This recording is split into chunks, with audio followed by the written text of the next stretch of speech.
Naomba nikutie moyo siku hii ya leo, pale ambapo unaona hii ndoa sasa, mimi hapa nimefika mahali siwezi kuendelea na huyu mwanaume, utambue kwamba ndoa si yako. Pamesha kuwa si shwari, si yako, kwa sababu maamuzi hayo yana madhara, si kwako tu, yana madhara mapana, yana madhara katika kizazi, yana madhara katika watu wanaokutazama. Nimekutana na mama ambaye kuna siku nilikuwa nafanya semina chuo kikuu cha Dar es Salaam pale ya vijana. Mama yule alikuja, aliongea kwa uchungu sana mpaka niliona huruma. Ana watoto wameingia kwenye ndoa, lakini watoto wanaachana tu, wanaona kama ni kitu rahisi. Mama yule anapata pressure, mama yule anapata kisukari, mama yule anapata magonjwa ya kila namna. Anaangalia uzao wa wajukuu zake unaelekea wapi. Kwa hiyo ile ndoa ya watoto wale wanaofikiria wanaweza kufanya wanavyojisikia imekuwa na madhara kwa huyu mama. Lakini leo hii tunalo somo kubwa la matatizo ya afya ya akili. Na matatizo ya afya ya akili nilikuwa nafuatilia wataalamu wanavyoyaelezea. Wanaelezea kwa namna tatu. Tunapimaje kwamba huyu mtu ana matatizo ya afya ya akili? Wanaelezea kwamba tutaangalia, je, ana uwezo wa kuhusiana vizuri na watu wengine? Tutaangalia, je, ana uwezo wa kuzalisha mali? Sio muda wa kuzalisha mali, yeye anaenda anakaa na kunywa pombe. Muda wa kuzalisha chochote anategemea watu wamsaidie. Tunajua huyu ana matatizo ya akili. Lakini tutaangalia, je, ana uwezo wa kutatua matatizo yake? Anapopata changamoto ana uwezo wa kuzitatua? Hayo mambo matatu yanatupa kupima huyu mtu ana tatizo la afya ya akili au hana. Sasa kwenye eneo la uwezo wa mtu kuhusiana na watu wengine, imejitokeza wazi mara nyingi. Watoto ambao wanalelewa, mama na baba walishatengana kwa sababu pengine mama aliondoka nyumbani akajifikiria anaweza kufanya yeye anachojisikia, au baba aliamua kufukuza mke, ondoka nyumbani, akifikiri anaweza kufanya anachojisikia. Matokeo yake watoto wanaolelewa bila baba yao na mama yao pamoja, watoto hao wana ugumu wa kuhusiana na watu wa jinsia tofauti. Nimekutana na binti ambaye alienda akawa lesbian. Alienda akaanza kupenda wanawake wenzie. Lakini binti anaeleza kwamba yeye aliishi maisha ambayo kwanza hakulelewa na baba yake. Baba yake aliondoka nyumbani. Pili, akiwa yuko katika mazingira hayo, baba yake hayupo, analelewa na mama, wakati mwingine ameachwa kwa ndugu, akabakwa na mwanaume mwingine. Yale mambo yalipokuwa yanatokea, huyu binti akapoteza kabisa kitu kinachoitwa kupenda mtu anaitwa mwanaume. Na matokeo yake baadaye akaanza kupata hisia kuelekea kwa wanawake wenzie. Kwa hiyo huyu baba alipokuwa anamwacha mke wake, anafikiri anaweza kufanya anavyojisikia, akupima madhara kwa huyu mtoto yanayokuja kumkuta baadaye.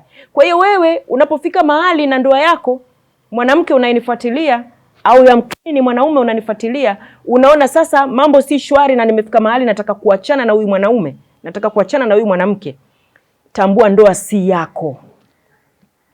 Kuna madhara kwa watu wengi, madhara mapana. Kuna madhara ambayo yakishatokea kwenye ndoa nyingi yanatuathiri taifa zima. Kwa hiyo wewe unapofanya hayo maamuzi, ukitambua kwamba hii ndoa kwa kuwa si shwari na nataka kuachana, hii si yangu, ina madhara kwa watu wengi, utakuwa makini katika maamuzi unayoyachukua. Utakuwa makini, na yamkini mimi nikutie moyo kuchukua hatua, sio kuinuka moja kwa moja, unakimbia moja kwa moja unaenda mahakamani. Mimi nataka hii ndoa kuvunjika, mimi nataka talaka, mimi nataka nitoe talaka. Nilikuwa naongea na maafisa maendeleo na maafisa maendeleo ya jamii katika baadhi ya wilaya zetu hapa Dar es Salaam. Wananiambia kwamba watu wanakwenda pale moja kwa moja, mimi nimekuja hapa nataka huyu mwanaume anipe talaka. Wanaenda mahakamani, actually wanaenda mahakamani moja kwa moja. Kutoka mahakamani ndio wanarudishwa kwa afisa maendeleo. Naulizwa kule mahakamani, umeenda kwa afisa maendeleo ya jamii? Au kama ndoa alifunga mtu kanisani, je, ulipita kanisani? Hii ndoa ilifungwa kanisani, ulipita kanisani? Anarudishwa tokea mahakamani. Lakini wewe mwenyewe ukishaweka kichwani, ukitia akili kwamba kumbe hii ndoa ina madhara kwa watu wengi, ikishafikia mahali kwamba mambo si shwari, basi utatuliza akili yako, uchukue hatua. Kama ni mtu ambaye Mungu alikupa neema ya kuwa mtulivu, ukapata neema ya kuingia kwenye ndoa kadiri ya taratibu za jamii zetu, mila na desturi zetu na dini zetu, basi kuna utaratibu uliofuata. Utaratibu ule uliofuata, baada ya wewe kushindwa kutatua changamoto mlizozipata wewe na mume wako ndani ya nyumba, unatakiwa ufuate utaratibu ule ule, ukitambua kwamba ndoa si yako. Fuata utaratibu ule ule. Kama ulipita kwa mshenga, pita kwa mshenga, mweleze. Tena mweleze ukiwa umefungua mawazo yako na kuwa tayari kusikiliza ushauri. kwamba nina changamoto hii na hii na hii, tumezungumza hivi na mume wangu, tumefikia hapa, mimi naona nimekwama hapa na hapa, naona ninashindwa. Ukasikiliza na mtu mwingine anavyokushauri.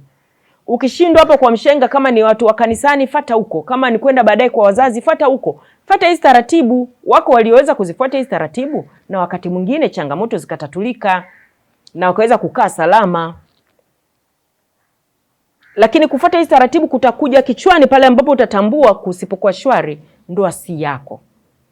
Lakini kuna jambo la pili, nilisema mambo mawili ambayo natamani tuyatafakari kidogo. Kuna jambo la pili, kuna watu ambao nimezungumza nao mara chache, nimezungumza na vijana, nimezungumza pia na watu wazima, ambao wamekuwa pia wakizungumza kwamba siishi kwa ajili ya watu wengine. Na hasa vijana wengi wamekuwa na hiyo kauli. Ninaishi kwa ajili yangu, ninaamua mimi ninachotaka. Mtu anakuambia siko tayari kuwafanya watu wote wawe na furaha isipokuwa mimi. Niko tayari kujifanya mimi mwenyewe tu niwe na furaha. Mtu wa Mungu, naomba nikutie moyo kwamba katika dunia hii, siku tutakapokuja kufika kwamba kila mmoja atambue kwamba mimi siishi kwa ajili yangu, lakini maisha yangu mimi yapo ili niwe na thamani kwa watu wengine, hii dunia itakuwa mahali pazuri sana pa kukaa. Na kila mtu akifikiri kwamba ninaishi kwa ajili ya furaha yangu mimi, haijalishi mtu mwingine, ubinafsi wa kiwango hicho ukiwa umetapakaa katika hii dunia, basi watu wote hii dunia tutaiona chungu. Hakuna atakayeitamani. Na hata saa hizi madhara tunayoyaona, kama nilivyosema, tunaona wizi, ujambazi, ubakaji, mauaji. Haya mambo yote yanafanya jamii nzima tunaona kana kwamba tunaharibikiwa, tunasikia mambo ambayo yanatuumiza. Mambo haya yanaweza kuendelea pale ambapo unaweza kuweka msimamo ndani yako kwamba mimi nataka kuishi mimi nataka kuishi nikijifaidia mimi kwa namna moja ama nyingine.